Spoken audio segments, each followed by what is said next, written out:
Olá, meu nome é Franco. Então, na aula de hoje a gente vai continuar a aula anterior, falando de equação de Pell, e dessa vez a gente vai usar os resultados que a gente provou na aula anterior para, de fato, provar o nosso principal teorema, que é a solução da equação de Pell, que é o teorema seguinte. Se D é livre de quadrados, então a equação x² menos dy² igual a 1, que a gente vai chamar de equação estrela, tá? Possui infinitas soluções inteiras positivas xy. Tá? Então, essa equação possui infinitas soluções. Sempre. Além disso, a gente tem como caracterizar as soluções dessa equação. Existe uma solução x1, y1, que a gente vai chamar de solução fundamental, tá? Que vai ser, de certa forma, a solução mínima dessa equação em algum sentido, tal que toda solução de estrela, toda solução dessa equação, é da forma xn, yn, onde xn mais yn raiz de d é igual a x1 mais y1 raiz de d elevado a n. Tá? Então, o que a gente quer dizer aqui, com isso aqui é o seguinte: a gente tem aqui um binômio, x1 mais y1 raiz de d. A gente eleva isso a n, então a gente pode fazer binômio de Newton aqui. Vão ter vários termos, os termos que aparecem, esse termo aqui ao quadrado, ou a quarta, ou uma potência par, o d, o raiz de d vai sumir, certo? E os que aparecem ímpar, o raiz de d vai ficar. Então, quando a gente expressar essa equação aqui, a gente simplificar essa expressão, quando a gente simplificar essa expressão, a gente vai encontrar um inteiro, xn, e o inteiro yn, tal que essa expressão é exatamente igual a isso aqui. E esses xn e yn são únicos. Basta a gente expressar isso aqui em forma de binômio de Newton. Eu poderia fazer uma fórmula aqui para o xn e para o yn, em função do x1, do y1 e de n, simplesmente com binômio de Newton, mas seria complicado demais e feio demais, e não ajuda muita coisa. Então, o que importa é isso aqui, entender que essa equação, de fato, determina xn e yn unicamente. Tá? Então, vamos provar esse teorema. Então, agora para provar esse teorema, que é um teorema complicado, o primeiro ingrediente que a gente vai usar é justamente a proposição que a gente provou na aula anterior. Então, só para relembrar, essa proposição aqui. Se D é livre de quadrados, então existe M maior do que zero, tal que existem infinitas soluções inteiras para essa desigualdade. x² menos dy² menor do que m. Então, a gente provou já que existem infinitas soluções para essa desigualdade aqui. Tá? O que a gente quer provar agora é que existem infinitas soluções para isso aqui igual a 1. Tá, esse vai ser o primeiro passo do teorema. Então, aqui, para provar o teorema, a primeira coisa a gente vai usar a proposição diretamente. Então, existem infinitos. Tá? De novo, a gente vai usar essa notação aqui para simplificar as coisas. xy tais que x² menos dy² é menor do que m. Tá? Essa é a primeira coisa. Agora, o que a gente vai fazer é o seguinte. Bem, existem infinitos x e y tais que essa expressão está entre menos m e m. Certo? Isso aqui que está dizendo. Está entre menos m e m. Ou seja, um intervalo limitado. Existe um número finito de inteiros nesse intervalo limitado. Então, o que a gente vai dizer é que se existem infinitas soluções para isso, então existem infinitas soluções para isso aqui igual a um certo mzinho para algum mzinho entre menos m e m. Então, escrevendo tudo direitinho, existe algum m diferente de zero com módulo de m menor do que mzão, tá? Então, módulo de mzinho menor do que mzão, tal que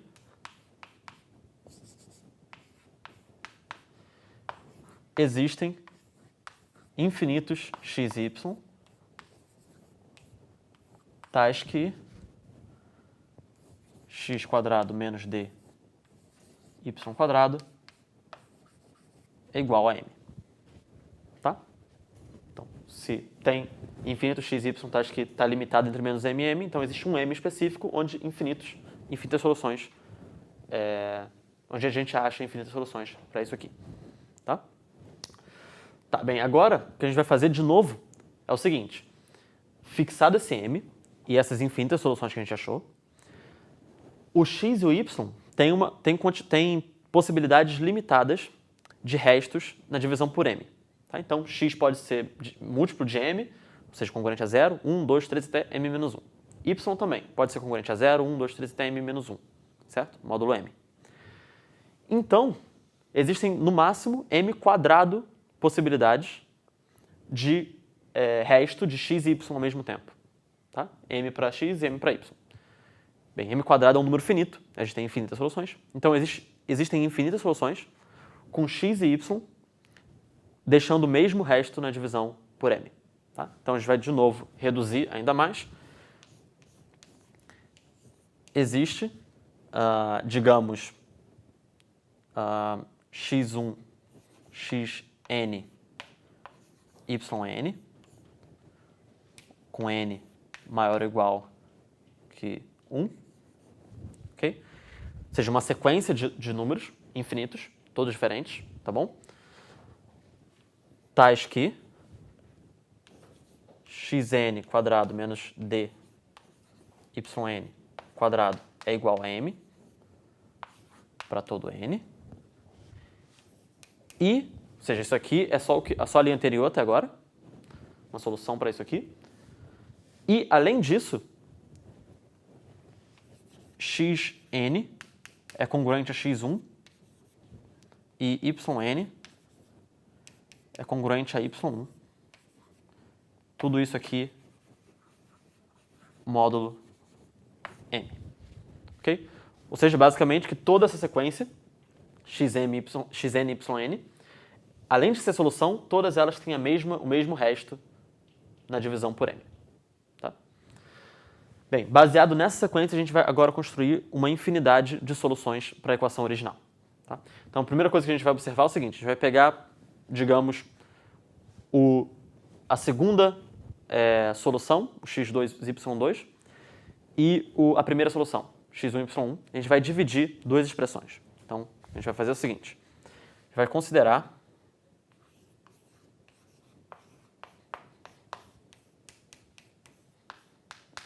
a seguinte expressão: x1 mais raiz de d x2, y2, perdão, x1 mais raiz de d y1 dividido por x2 mais raiz de d y2. Tá? A gente vai dividir essas duas expressões aqui. Okay? Bem, o que a gente pode fazer aqui, a gente pode racionalizar essa expressão. Tá? Então, a gente multiplica por cima, em cima e embaixo, por x2 menos raiz de d y2.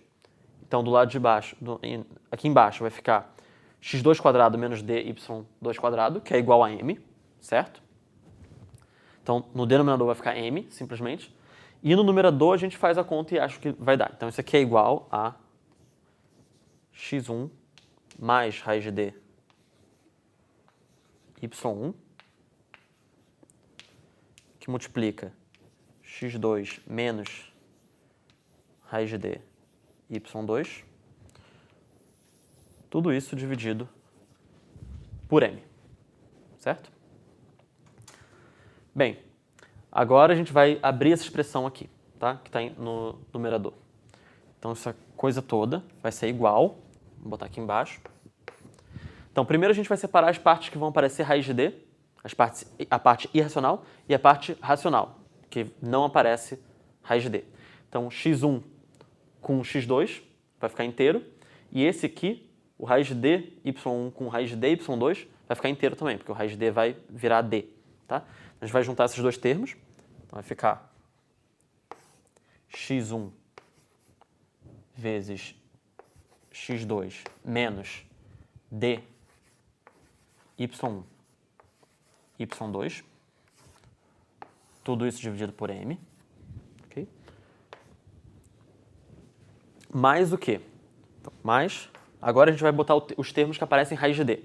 Então, esse termo vezes esse, vai ficar raiz de d vezes y1 x2, então vai ficar y1 x2, e o outro termo é o x1 vezes raiz de y2, mas tem um sinal de menos aqui, então vai ficar menos x1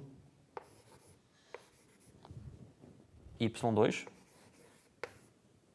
tudo isso dividido por m, e tudo isso multiplicado por raiz de d. Okay? Então, essa divisão aqui, essa fração, se a gente racionalizar, ela fica igual a essa coisa aqui. Tá? A gente escreveu de uma forma racional mais racional vezes raiz de d. Okay? Bem, agora a gente vai chamar esse primeiro termo aqui de u e esse segundo termo aqui de v. Ok? Então, isso aqui é simplesmente igual a u mais v raiz de d. Okay? No final das contas, o que a gente escreveu foi essa fração, okay? De dois números da forma inteiro mais raiz de d vezes inteiro, de forma racional mais racional vezes raiz de d. Tá? Agora o que a gente vai afirmar é o seguinte, que u e v são ambos inteiros, eles não são só racionais, porque aqui, a princípio, eles são racionais, inteiro dividido por inteiro, certo? Mas, na verdade, eles são inteiros, porque m divide cada um desses dois termos. A gente vai ver isso no próximo quadro, tá bom? E, além disso, se a gente trocar esse mais por menos e aqui também trocar o mais por menos, a gente fizer a mesma conta, a mesma racionalização, etc., a gente vai achar a mesma expressão, só que com menos no lugar de mais. Tá? Então, isso a gente vai reescrever no quadro seguinte, para relembrar, e a gente vai continuar a demonstração. Então, resumindo o que a gente fez no quadro anterior, a gente calculou, a gente fez essa conta aqui, x1 mais y1 raiz de d dividido por x2 mais y2 raiz de d, e a gente racionalizou essa expressão e escreveu como u mais v raiz de d, onde u e v são esses racionais dados por essa expressão aqui. Então, eu afirmo, e é fácil verificar isso, que se a gente fizer a mesma conta que a gente fez com mais aqui, a gente trocar por menos, fizer a mesma racionalização, a gente vai achar a mesma expressão, praticamente, o mesmo u e o mesmo v, só que com um sinal de menos aqui. Certo? Então, se botar menos e menos aqui, trocar o mais por menos, a gente troca o mais por menos aqui também. Tá? Então, isso aqui é uma continha fácil que você pode verificar em casa. Tá. Então, agora a gente tem essas duas expressões, lembrando que x1, y1, x2, y2, etc., xn, yn, são todas soluções de x1 quadrado, de x quadrado menos dy quadrado igual a m, certo? E todas elas congruentes à mesma coisa, módulo m. Então, todos os x aqui são congruentes à mesma coisa, módulo m, e todos os y também. Então, a primeira coisa que a gente vai afirmar, que a gente quer provar, na verdade, é que u e v são soluções, é uma solução da equação original, tá? Mas, para isso, a gente primeiro tem que provar que u e v são inteiros, tá? Então, primeira coisa, u e v são inteiros por quê? Basta provar que o que está no numerador é múltiplo de m. Então, basta anotar que x1, x2 menos d, y1, y2 é congruente, módulo m, a simplesmente x1 quadrado menos d, y1 quadrado. Por quê? Porque o x2 é congruente ao x1 e o y2 é congruente ao y1, por hipótese. Tá? E isso valeria, se a gente trocasse 2 por n, qualquer n, a gente poderia fazer a mesma brincadeira aqui e acharia a mesma coisa. Tá? Então isso aqui é congruente a isso, e isso aqui é igual a m, que por sua vez é congruente a zero, módulo m. Então isso aqui implica que u é inteiro. Ok? Bem simples. E agora a mesma coisa para o v. O numerador é y1 vezes x2 menos x1 vezes y2. De novo, x2 é congruente a x1, y2 é congruente a y1. Então, isso aqui fica congruente a x1, y1 menos x1, y1, que é igual a zero. Então, isso módulo m, portanto, v é inteiro.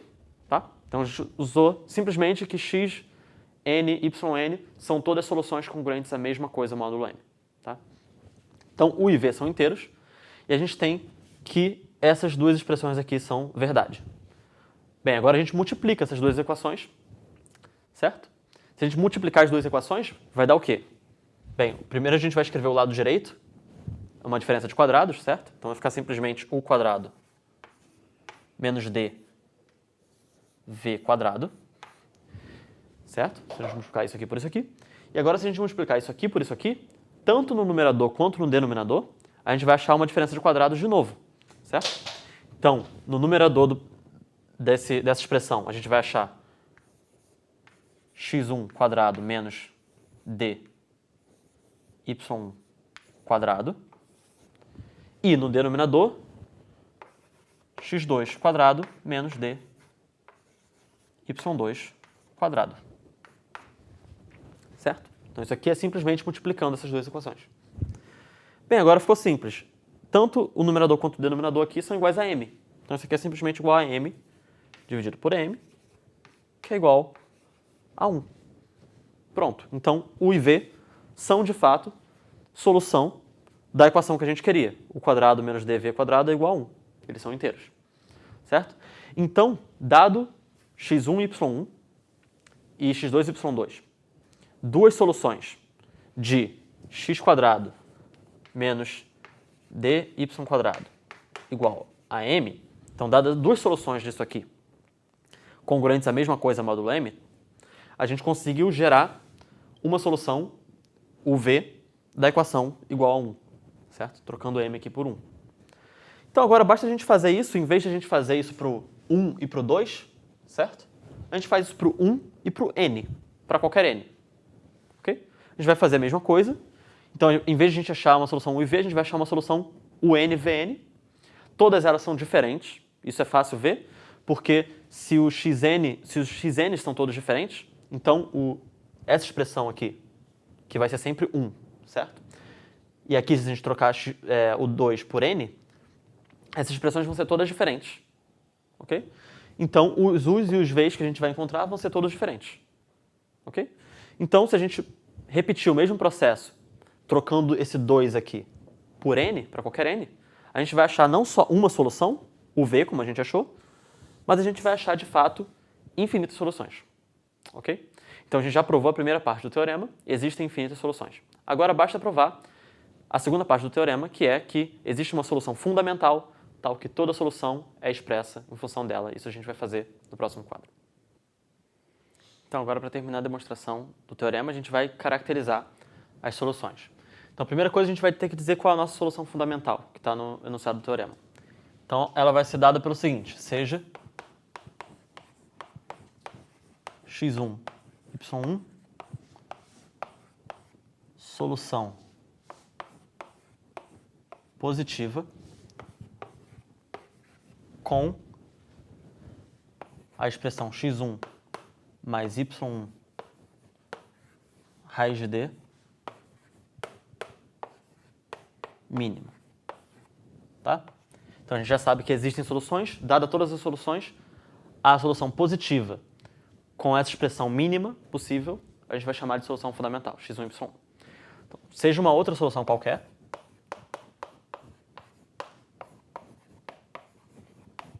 outra solução qualquer positiva. Tá? Vamos supor, por absurdo,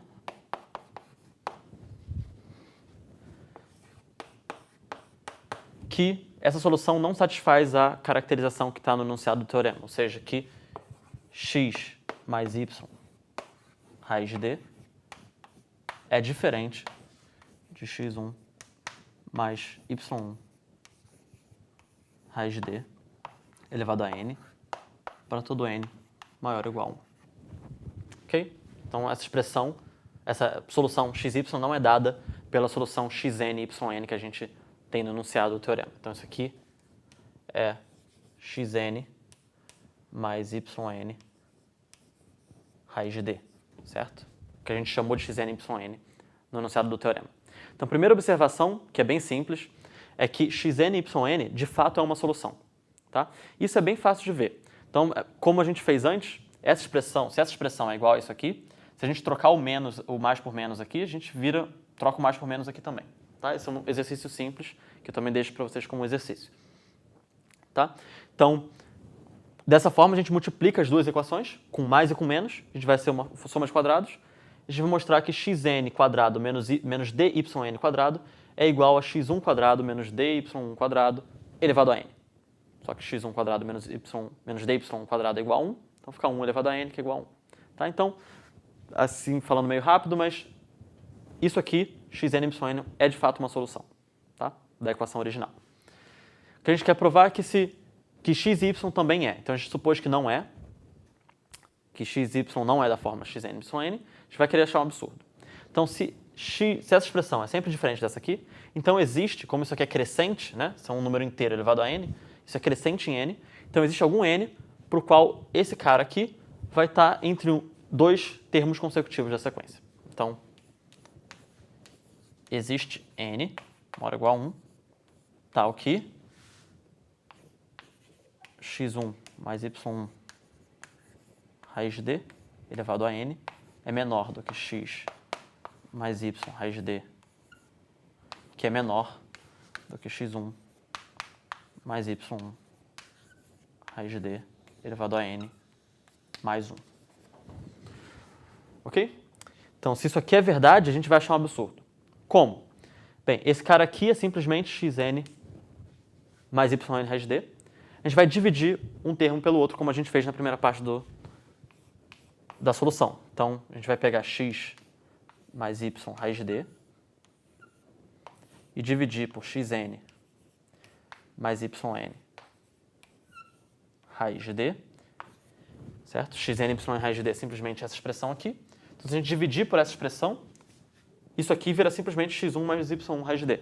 Então, isso aqui tudo é menor do que x1 mais y1 raiz de d. Certo? Tá, e agora, da mesma forma que a gente fez na primeira parte da solução, a gente consegue mostrar facilmente, simplificando isso aqui, racionalizando essa expressão aqui, que isso aqui é igual a um certo u mais v raiz de d, certo? Repetindo exatamente a solução, a parte inicial da solução. Tá?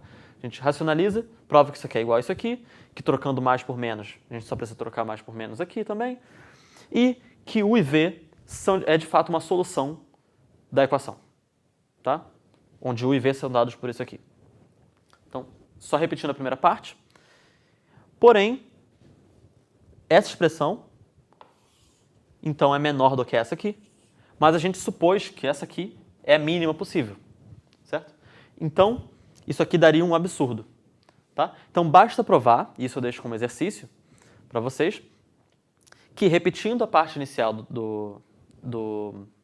da demonstração do teorema, a gente consegue mostrar que essa expressão é igual a u mais v raiz de d, onde u e v é uma solução positiva da equação. E, portanto, isso aqui nos dá um absurdo.